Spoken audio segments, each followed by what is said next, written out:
All right, we'll get a couple more tasks done on this white CRF450 2005. The front tire, I think I showed in a previous video, it sucks because the treads aren't too bad, but there's those side knobs are coming off, so I got another tire. It's used. Often we'll find, for these bikes I'm flipping, I'll find used tires on Craigslist. There's a lot of dudes out there that race that want to run the tire one time and then or two times and let it go. And for a project like this, for somebody that's probably just going to be trail riding that bike, that tire's got plenty of life left in it. So I'm going to change that tire, and showed you or talked about before the wheel bearings. Front wheel bearings are no good in this thing. I got lucky and had a set laying around from someone that had ordered them previously, and I had ordered them for a customer, and then they just decided to change the whole wheel set, and the new wheels came with bearings. So I actually just had some laying around that were free to me, so that's a pretty good deal. So I'll go ahead and get this front wheel taken off. I've ordered the fork seals, so we won't put everything back on. We'll just leave her on the lift here, and when those fork seals get here, we'll go ahead and jerk the forks off and do a video on that. You'll see when I get to these pinch bolts, I'll use the impact to take a lot of stuff off. I have learned my lesson on these pinch bolts. Always start with a hand tool, a socket and ratchet, and then you want to bust it loose with that, and then back it the rest of the way out with back it farther out with the impact. Go for it. But man, I've stripped more of those than probably 3 times, and drilling these out sucks. It takes time and energy, and you're an hour into something that literally should have taken you 30 seconds, and people love to over tighten those specifically. So hand tool on those first for sure. You'll see.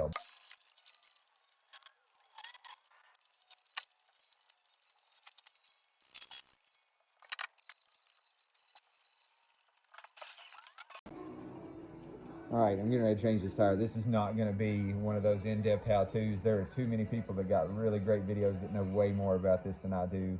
I'm probably slow at it compared to other people, but I'll at least have the camera on so you can watch my technique.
All right, we're gonna get these wheel bearings changed on the white 2006 CRF450. Got my handy blind bearing puller out here and my Matt Guest torch to heat this thing up, and we'll get these bearings popped out of here.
All right, we can see on the other side of this bearing here, that is a very crusty bearing. No wonder there was play in there. Surprised there wasn't more play in there. I'm sure the other one will look pretty much like this. I forgot to hit record there, but you definitely want to take your spacer out and make sure you get that cleaned up. This thing was just as dirty as that bearing, and if you put that right back in there like that, then you're just going to be ruining your new bearing. So make sure you get this thing cleaned up.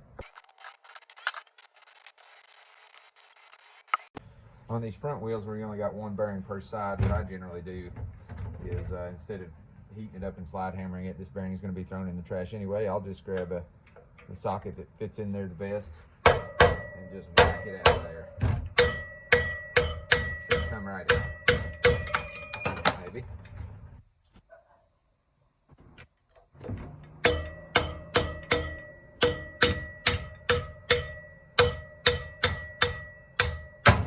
There we go. It's out of there. Just as I assumed, a very crusty bearing on that other side too. I think this is supposed to be sealed on both sides. I'm not sure where the seal got off to. There wasn't seals inside of there. We'll see when we open our other bearings up, but I'm pretty sure they're supposed to be sealed on both sides. All right, we got our new bearings here. Let's see if these are sealed on both sides. They should be.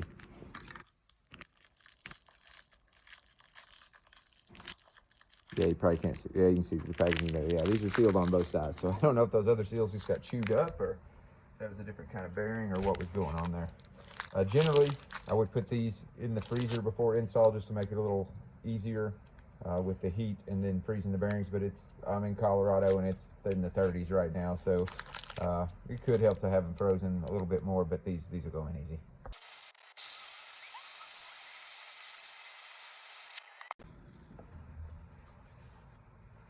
I always do this job with my bearing and race driver. You can definitely do it with a socket. I just feel like this gives me a little bit more of an even hit on the bearing here.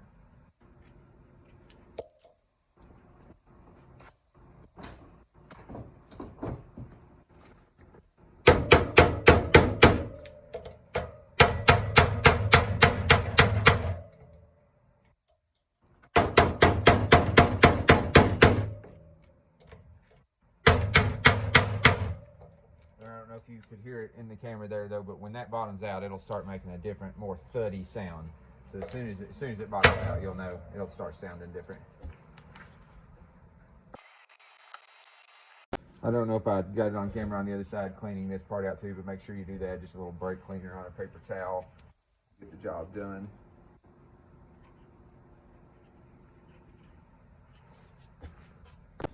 Multiple times I put the other bearing in and forgot to put my spacer in. Don't forget to put your spacer in.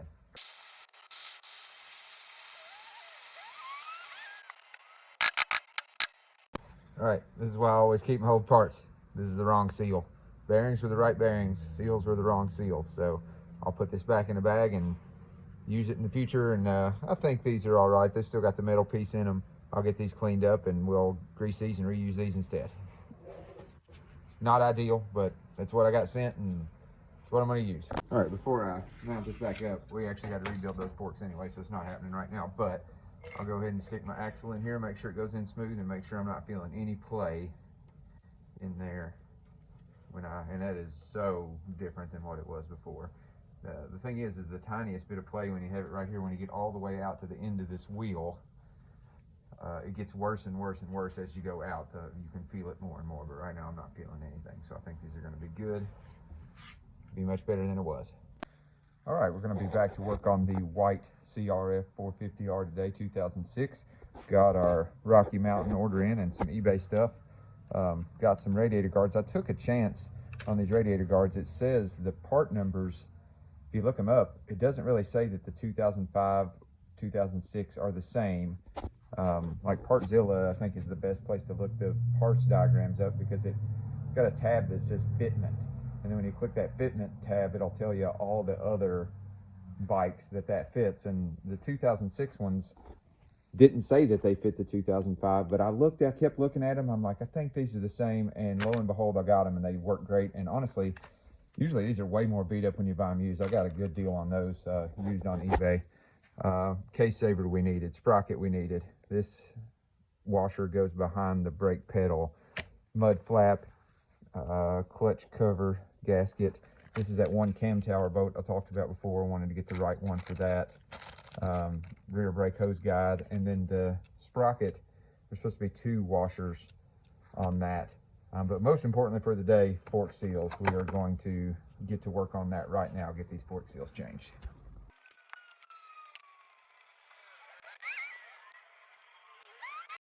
Guys, on these Hondas, these bolts here, Allen bolts, 5mm, that go into your fork guards there, they love to strip. So I've said it on some other things, but don't use an impact to take those off of there. Get you a tool and start with that because they love to strip.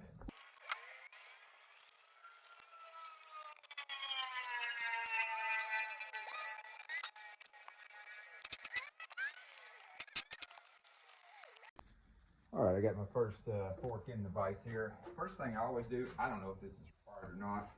I want to count, not only count these clickers, I want to figure out where they're at, but I want to put both clickers all the way to the soft position.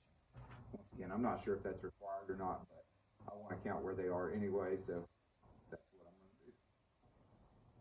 1, 2, 3, 4, 5, 6,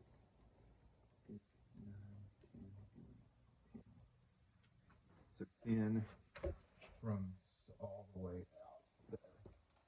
So I've always got me a paper towel here since this is going to be out. Since this paper towel is going to be here while I'm doing this, I'll just literally just write it on the paper towel. And we'll do the same thing on the bottom.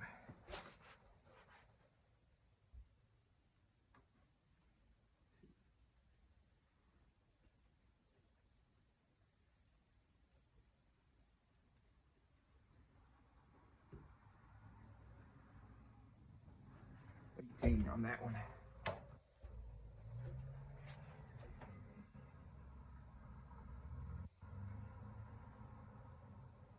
And honestly, I mean, when I rebuild these, I usually just put them right back in the middle on a bike that I'm selling.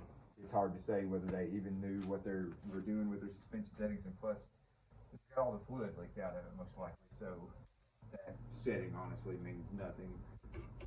Just a habit for when I do other people's forks, and I want to get it back to where they had it. Alright, so luckily there I was tight enough in the vise to get this done, and I will, before I do the next step, I will go ahead and loosen the cartridge on this. I want to hold with your wrench. This is a 32 millimeter. Hold with your wrench. There we go. Alright, I just wanted to loosen it up.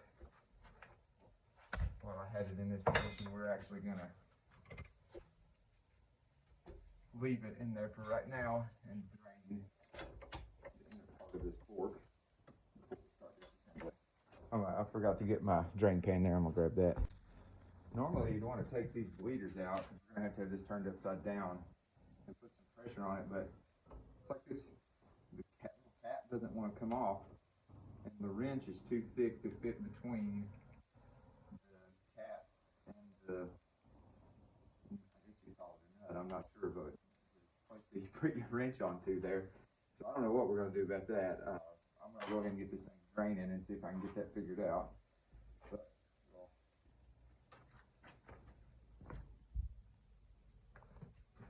taken out of here. Looks like these forks were rebuilt by someone called RDP Suspension. Not familiar with them. I love it when they put these things on here that tell you it's supposed to give you all the stats, and yet there's no stats on it. Maybe it rubbed off, I don't know. Maybe it was never there. Yeah, just as I suspected, bone dry. Hopefully these components are still in good shape when we get in there. Now there's a little bit. I was wrong. That's thick though. Looks mighty thick to me anyway.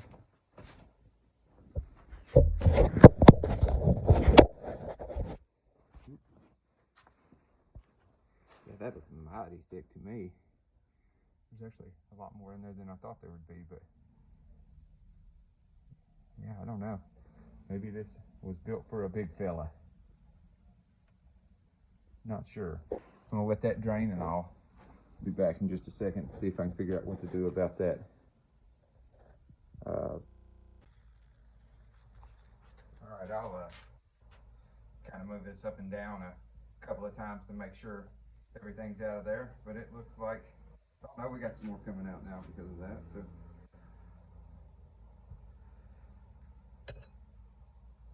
then I'll leave it for just another minute. Alright, so I just popped this little cap off of the bleeder. I don't know if that's what you're supposed to do or not, but hopefully I can get it to go back on there. If not, I can just replace that. What size? Even still, that is a weird design, because you just gotta have a wrench this narrow, because you can't put a socket over top of it because this top part is wider than that bottom part. That is a dumbass design. I don't know who did that. So honestly, I'm probably going to grab a pair of pliers, jerk these things out of here with a pair of pliers, and just put some, I've got some other ones stored away somewhere. I may end up just buying some of the original to put back in there. I'm not sure, but these things suck, whatever these are. Yeah, and then I literally put the tiniest amount of pressure with pliers on there and the thing just collapsed. You see these with the black plastic head on them, don't buy those. Those suck. All right, we're gonna move on to getting this dampener out of here. I screwed that top back in just by hand. This is a 21 millimeter here. Just gonna hit that with the impact and get it out of there. Then I'm gonna press down on this until we can get our tool in there. This is just a tusk. I don't even know what the name of this tool is. There you go. And now, make sure that's in the camera. Yeah. Now, take our 17 millimeter. And there's a couple flat spots right under this cap here. Get on those flat spots. Take our 21 millimeter again. And take it off there. Comes out, and then your dampener rod comes out of there. Don't forget to put that back in there. I put a whole set of forks back together and realized I forgot to do it. Had to drain the oil and everything, so don't forget that. Now we can push back down on that. Now that is some thick ass fork fluid there.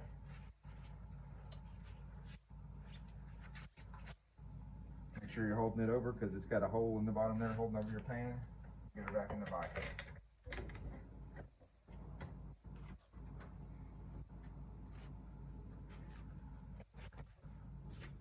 All right, I just wanted to show, I got my 5-gallon bucket down there. I usually just, once I start disassembling things, I'll kind of set it in the 5-gallon bucket there so it can drip down in the bucket and not drain on the floor.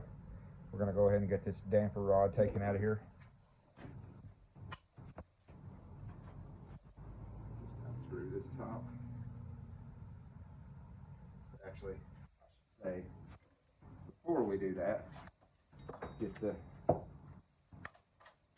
completely disassembled.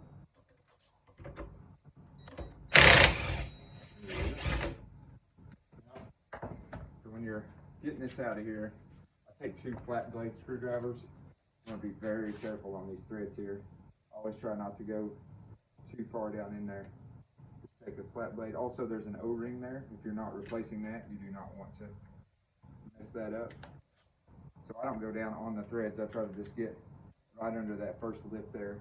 Don't touch the threads. Just pull up.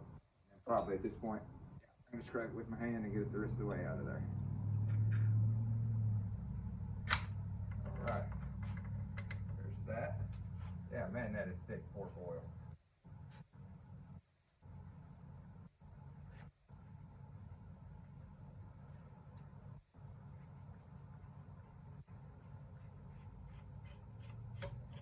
All right. Got our damper out of there. Same thing with this. This has got fork oil in it, so we are just going to turn it over. Now that looks like the regular 5-way fork oil there, but probably can't see it the way I got the camera framed up. That's dripping a little faster, a little thinner. That's what I'm used to seeing right there. On this damper rod, you can push the rod up and down. Yeah, get some more of that fluid out of there.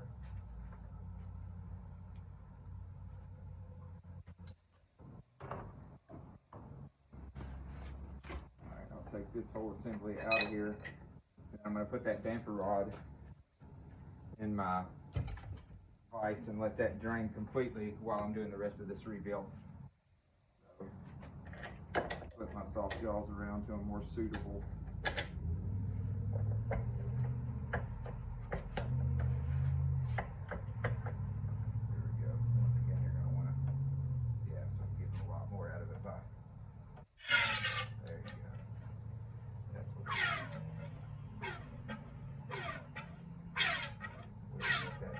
While we're doing the rest of this work over here on the bench. All right, got our spring out here. We're just gonna put that down in our bucket so whatever leaks off of that.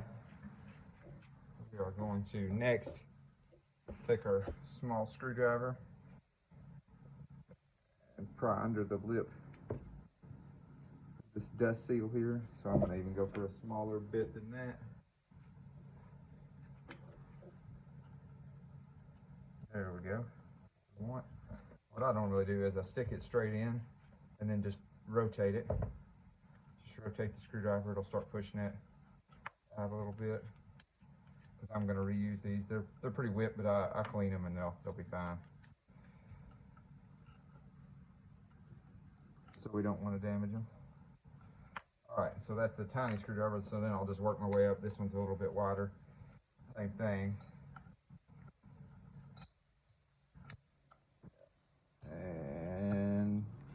And we'll have to go one wider on the screwdriver.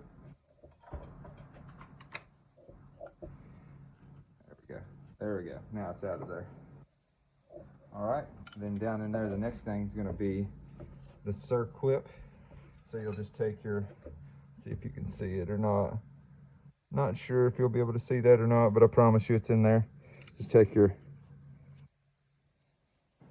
pick, get that clip out of there. That's easy.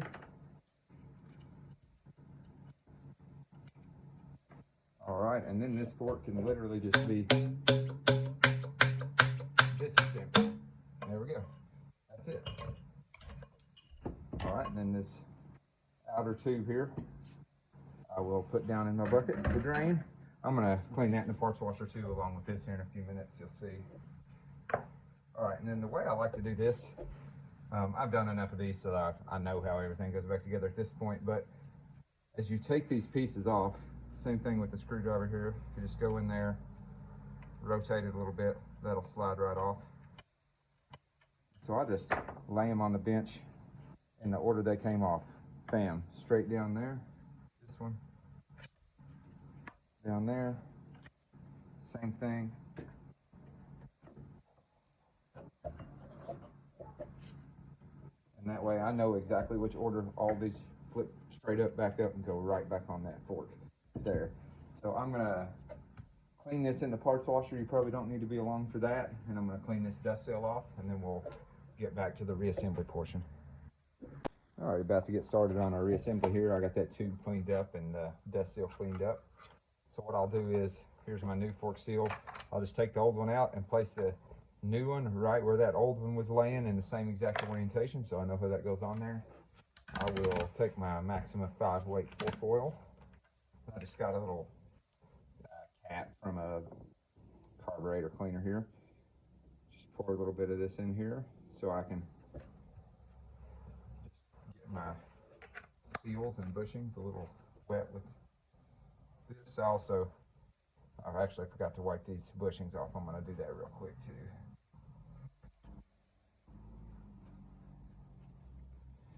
Just make sure you get these good and lubed up all around, but keep them in the same orientation so you know how they go back on there.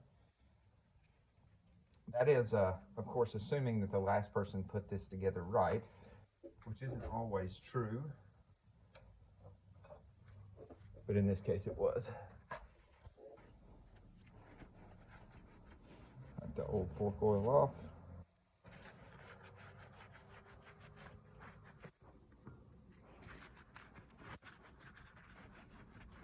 All right, same thing with this. I'll just get a little of this fork oil on my fingers, get it wet with some fork oil.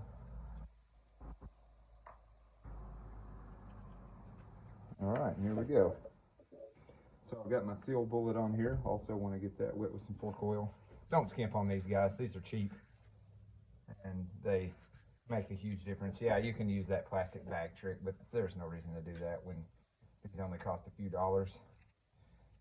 And I have seen seals not work with the plastic bag trick before after they're put on. So, all right, now this can come off.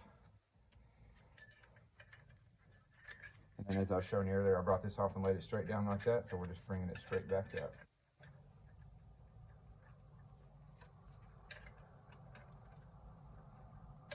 There we go. All right. All right, another place not to skimp is on this seal driver. Get yourself a good seal driver. The Tusk one is just fine. That's heavy duty as hell. There ain't nothing gonna happen to that. All right, I got both of these tubes cleaned up good. We're just gonna insert back into just like it came out. All right. Usually I would do this on the floor, but so I can get it in the camera, or at least turned up horizontally. So I can get it on the camera here. Just take your seal driver, Get it good and seated down in there. Got a long way to go still. Alright, and as soon as you can see your ring or your clip in there, let's see if I can get that in here. Let's see. Maybe you can see that, but my ring is now exposed where my clip can seat down in there.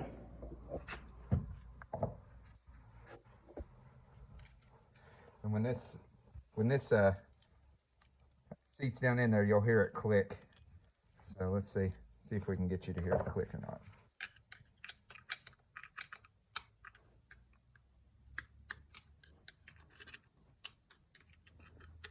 Yeah, that probably wasn't audible, but it's down in there. All right, I forgot to hit record, but I wasn't satisfied with how that seated, so I pulled the clip back out and ran two more hits with the seal driver. Now it's definitely sealed correctly. Just take our dust seal, push it down in there, maybe. Got to get it started even or it won't go. There we go. Yeah, and with this dust seal, probably couldn't see what I did there, but you can stand it up horizontally. And I don't smack it with this, but if you just take the end of the fork and press on it evenly, it'll push that dust seal right in there. So the seal is changed. We'll move over to the dampener and getting that filled with oil and checked out to make sure it works properly. All right, we got our service manual pulled up here on the iPad. So that tells us the quantity of oil we want to start with when we put it down in there. Then we're going to pump this damper to bleed it. And then at the end, we're going to measure the oil level from the bottom of, see if you can see it down in there, where it gets narrower down in there. That's what it's talking about. It's not a great shot, but you can see where it gets narrower down in there.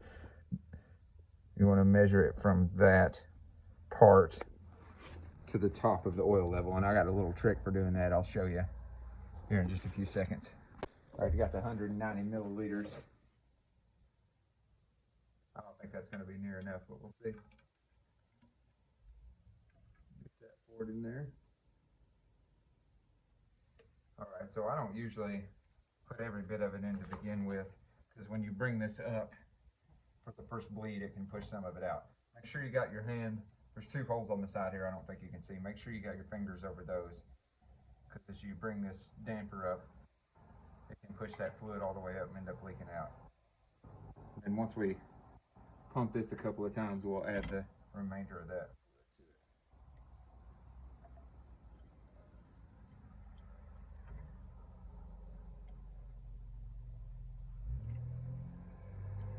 All right, now that we got that done, we'll add the rest of the fluid to it here.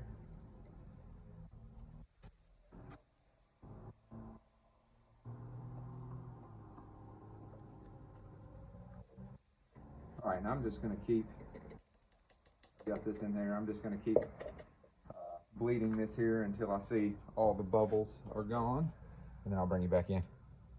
I wanted to say one thing I've learned when doing this is when you're doing this, if you jerk back down on this, you start trying to do this fast and you jerk back down on that, it's going to shoot oil out of the top, and you're just not going to hurt anything, but you're just introducing potentially air back into the system, and you're just going to have to be just throwing away oil. So just do this at a moderate pace. Don't get too excited with it.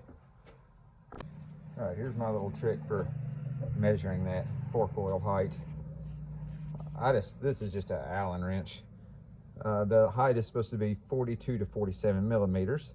So I just put a little scratch in there. I've used tape before or whatever. On this one, it's got a little like coating on it, so I just scratched it. This is actually had been done before, because I've done plenty of these forks. And I'll stick this down in here like a dipstick, and if you hold it up against the wall, you'll hit where it narrows, which is the part that you're supposed to be measuring from. And then when you pull it out, you can see that the oil may be hard to see on here, but you can see that oil is right there, maybe just a tiny bit above that line, but we're not going to worry about that because we've got a range of 42 to 47. I was shooting for 45, and that's going to do it. All right, we're going to put our cap back in. Make sure you're good and tight in your vise, because you're going to be pushing down on this some. Same thing, cover these two holes up right here.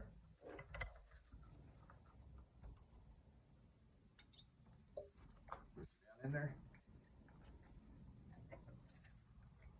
Yeah. All right.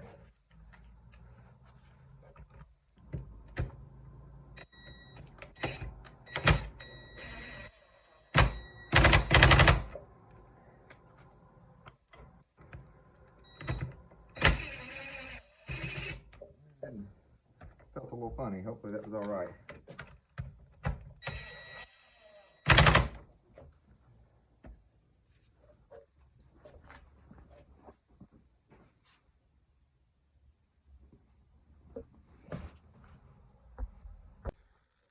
All right, I was just being a little bit paranoid there. It got a little stiff, but it's fine. I pulled it back out and make sure the threads are all threaded. So we're just gonna.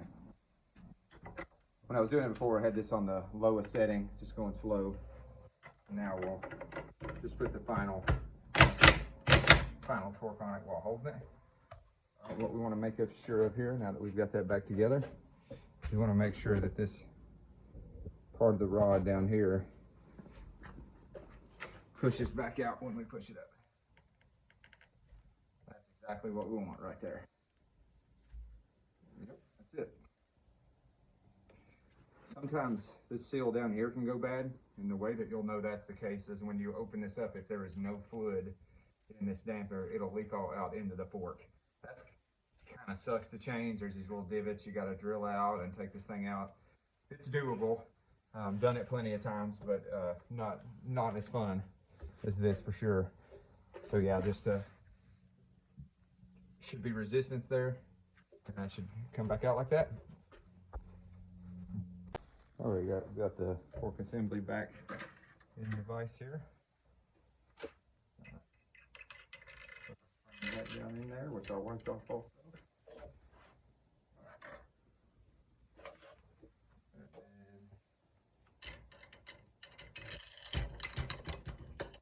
That down in there. And we're just gonna seat this. This doesn't have to be all the way back down in there. And I put that crappy bleeder back in there just for now. It's already destroyed, but just so we don't have any leaking out of the top of that. All right, there's most certainly a torque spec for this. I've done so many of them, I've got a pretty good feel on what it needs to be. You should definitely look up the torque spec if you're not familiar. But that's not going anywhere. Yeah, that is not going anywhere. All right, take out our tool. Same thing here. I'm gonna get it most of the way in here with the impact, save me a little bit of time, and then I'm gonna hit it by hand to make sure it feels like it's supposed to feel.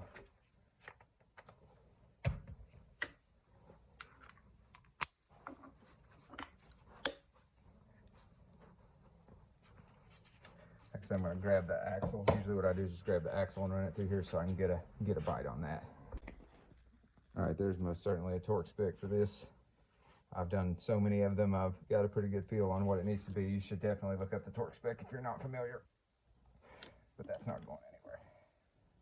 Yeah, that is not going anywhere. All right, take out our tool. Same thing here.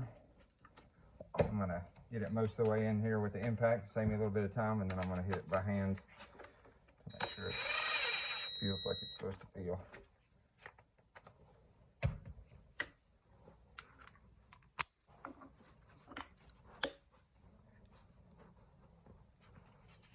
Like I said, I'm going to grab the axle. Usually what I do is just grab the axle and run it through here so I can get a bite on that. All right, now we're just going to use up about 360 milliliters of oil here. Here. Pour our oil in.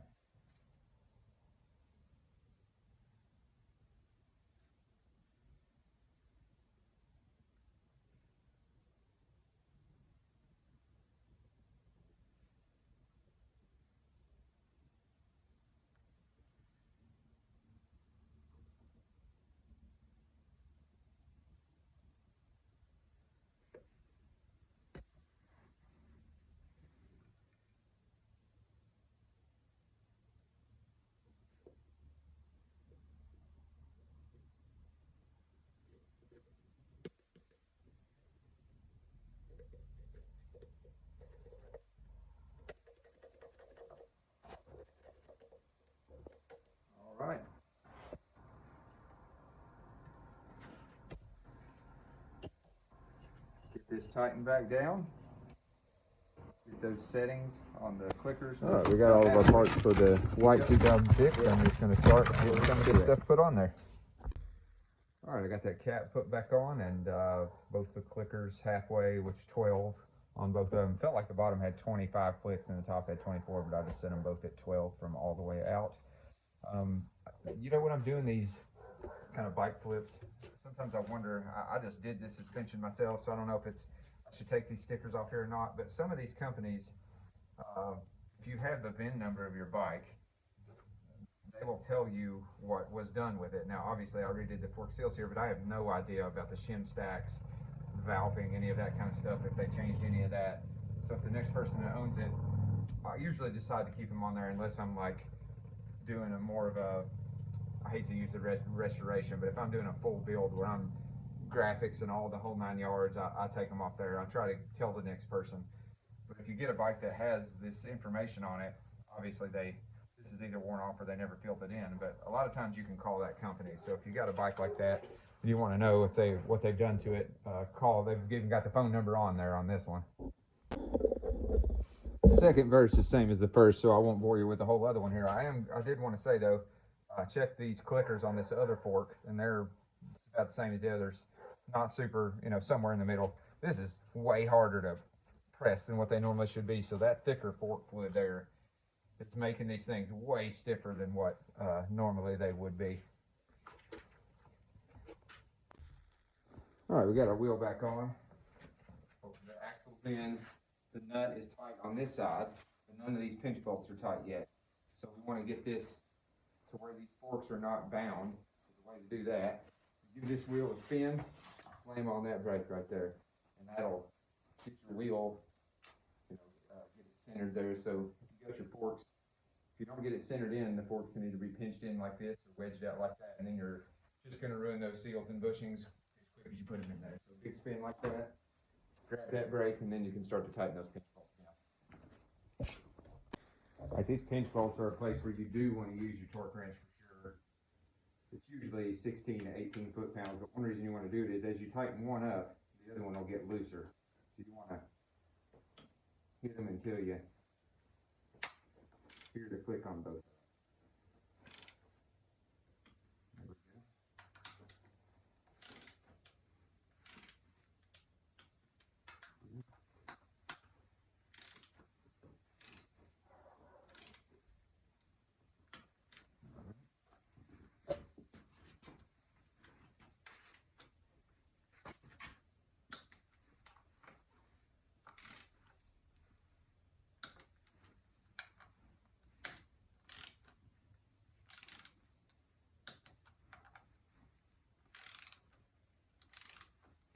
All right, we got all of our parts for the white 2006. I'm just going to start getting some of this stuff put on there.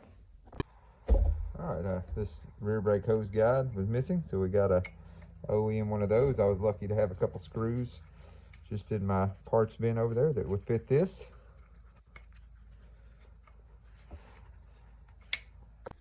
All right, we were missing a front sprocket. Lots of these sprockets, they're a little different on one side than the other. So if you can't remember which way it goes, you can look up the parts diagram.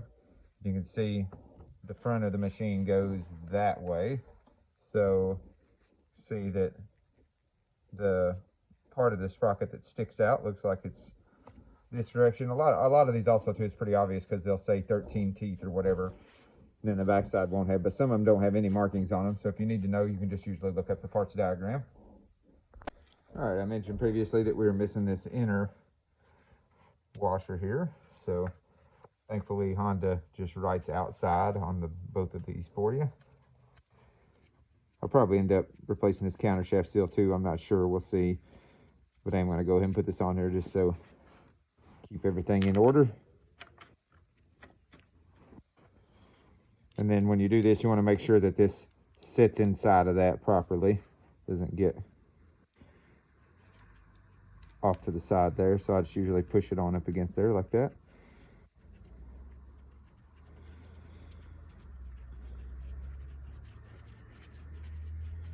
All right, there we go.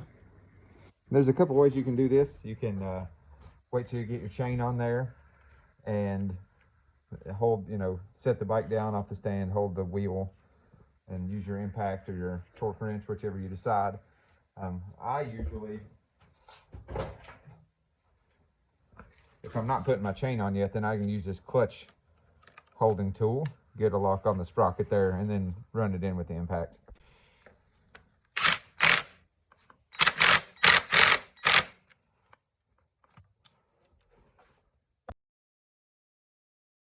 All right, we got our new test case saver here. Thankfully, this comes with some bolts because this was missing the bolts too. Don't know why this is the first thing. I'll say this all the time. I don't know why this is the first thing that when anybody gets a dirt bike, they just take it off and throw it in the trash. I do not understand. This can save you, this $20 item can save you hundreds and hours of time on a chain breaking. Obviously if you're the kind of guy who stays up on his chain maintenance, it's not as big of a deal, but they do still break. So this will save you money and time.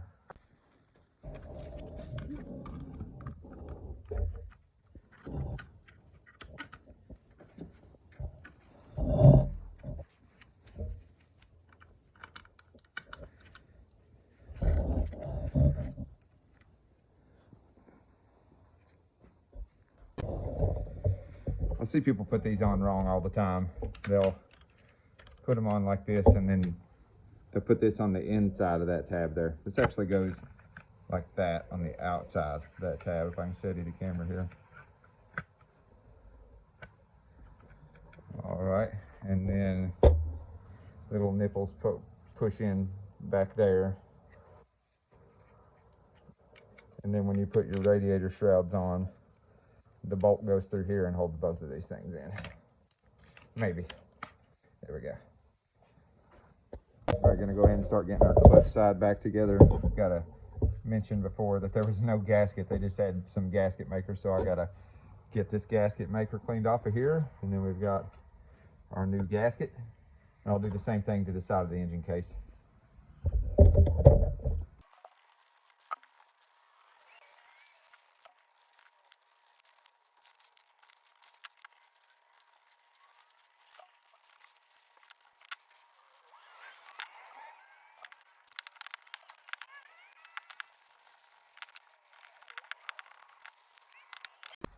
All right, we're gonna go ahead and start getting our clutch back on. Our bearings are on, the collar is on there, as you can see. Brand new basket, this is killer. Get that lined up, push it back in there. Sometimes you gotta wiggle these gears a little bit. And you got your thick spacer washer there. All right, and then our inner hub next. Also brand new. All right, when we get to this next part here, on the parts diagram, see if you can see this, number 17, 18, and then 23, 24. So they're reversed in direction. I don't know if Honda updated this. I've never, as many times as I've looked at this, I've never noticed that. So I don't know if maybe they updated it and put a different part in there. So it's hard to say on this which one we have, but what I'm gonna go with is, so there's the lock washer, and you can see that there's a round, this is what we'd call the back side. You can see there's a round mark there, which is obviously where this has been riding before. Because if you look on the basket here, if it was just flat up against that, there wouldn't be anything round. It's kind of just the same shape, so you wouldn't see that. So we're gonna assume on that part that this is the original one that goes washer, then lock washer. On these 2005, 2006s, this is always the way that I've done it. And I'm just now noticing that, so hard to say what that means. So we'll get that on. This is one place where the torque wrench definitely needs to come out. Yes, there's a lock washer, but you want to get the torque on this right. All right, our torque spec here is 59 foot-pounds.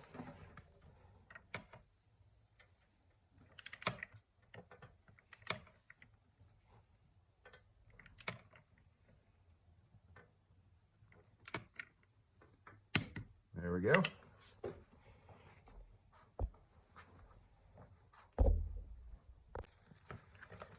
get our lock washer bent over here.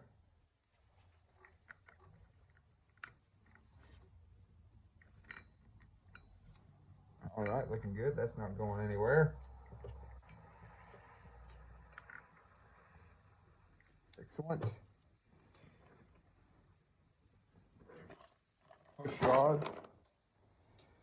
I don't think there's any proper way to do this. It's symmetrical. Then you've got, I don't know what the name of this little piece is, but there's a bearing on the end of it. And then our clutch plates. This clutch looks daggone near brand new.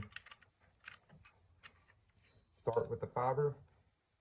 This particular clutch, I think a few years after this, they put the judder spring and another little spacer in there. This bike doesn't have that judder spring and spacer.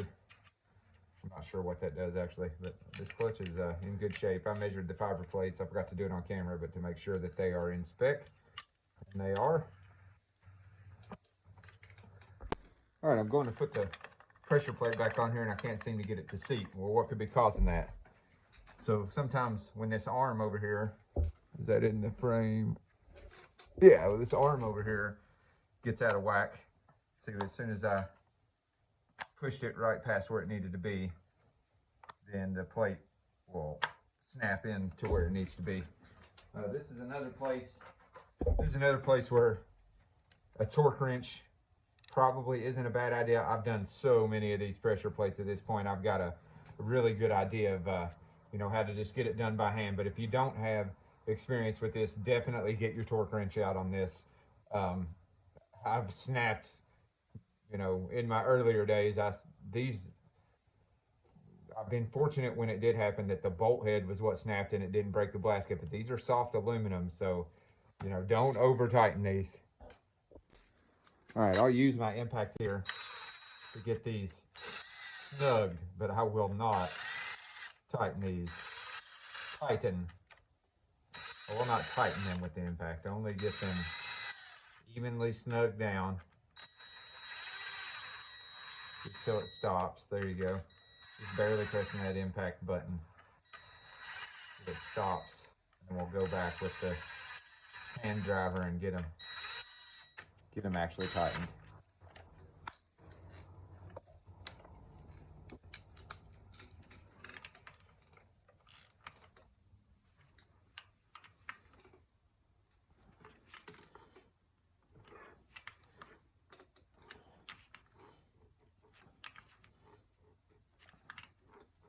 All right, there we go. All right, I mentioned earlier how these CRFs love to have their gaskets stick. So this is a little trick I do. I do this on pretty much everything, honestly. Somebody in the comments can tell me if this is dumb or wrong, but I feel like this has saved my ass a few times. I'll just take grease and lightly go around the whole thing, basically. You don't have to have it gobbed on there, but this keeps these gaskets from sticking. It swells this gasket up a little bit. These are just my theories.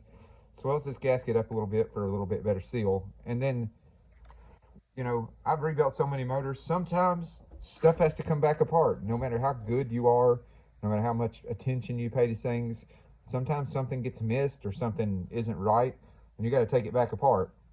Well, before I started doing this, I'd take something back apart and the gasket would rip. Well, then I'd be 2 or 3 more days waiting on a new gasket, plus the extra money. I don't want to buy the whole kit again, so I got to buy the individual gasket, which makes it more expensive. And so I believe this has saved me time and money over and over again. Yeah, it takes a couple of seconds. Probably takes 50 cents worth of grease. Probably not even that. 10 cents, 5 cents, hell, I don't know. And now I know if this cover has to come back off of here, this gasket is not going to stick. So I got my dowel pins on here. That'll help you get your gasket lined up to a certain degree. But yet another thing that greasing that up helps you with is now this thing is all lined up everywhere it needs to be. And when I go to put this cover on there, it's not going to give me any trouble getting the bolts lined up. Everything's just going to go right on there like it's supposed to. So a couple seconds worth of work to really make all of the rest of this go much more smoothly. Rotate that water pump. And that dowel pin was stubborn last time. So what I'd like to do here is, even though I'm fairly sure that that gasket's going to stay straight, I like to take just a couple of my bolts and go ahead and get just the first thread or two in on the bolt there, so I know that that gasket's going to stay lined up there.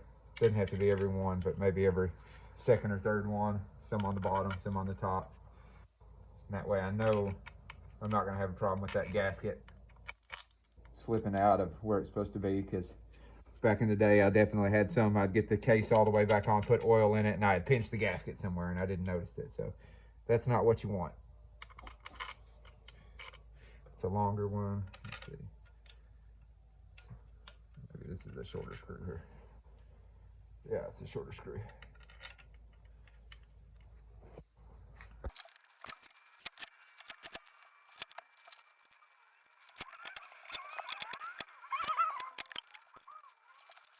All right, got the cover back on, just making sure that as I rotate this, that water pump does what it's supposed to do there, and it indeed does.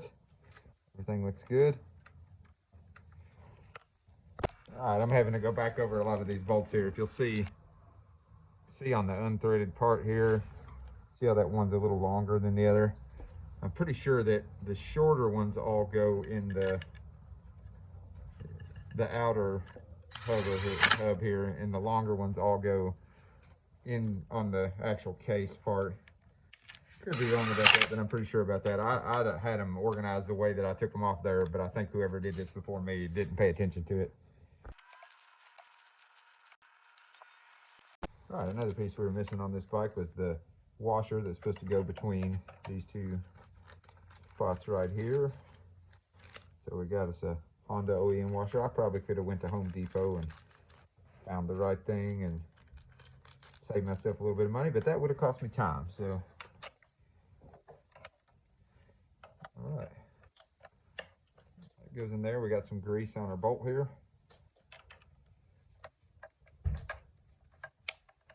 All right.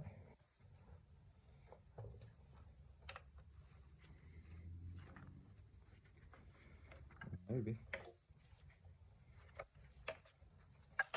Feels like it's wanting to cross thread. Let's see. Yeah, it feels like it's wanting to cross thread. Let's take this off. See if I can get it to go in there without anything on it, just to see. Yeah, now it's. So I'm just not lining it up right. That's me.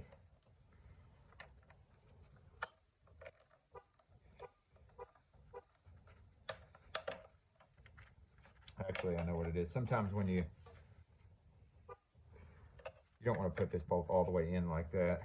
That's what causes it to. Just want to get enough of it in there to get it started. There we go. Hopefully get it this time. Yeah, I don't know why it's doing that. It's weird. There we go. Now we're in business. And also it was missing this spring that goes from here to here. But I was fortunate to just have one of those over in my parts bin. All right, we got our spring on here. This is one of those cheap tools that I don't think I could live without. Thing is the best. Actually, I didn't even need it. Maybe I did.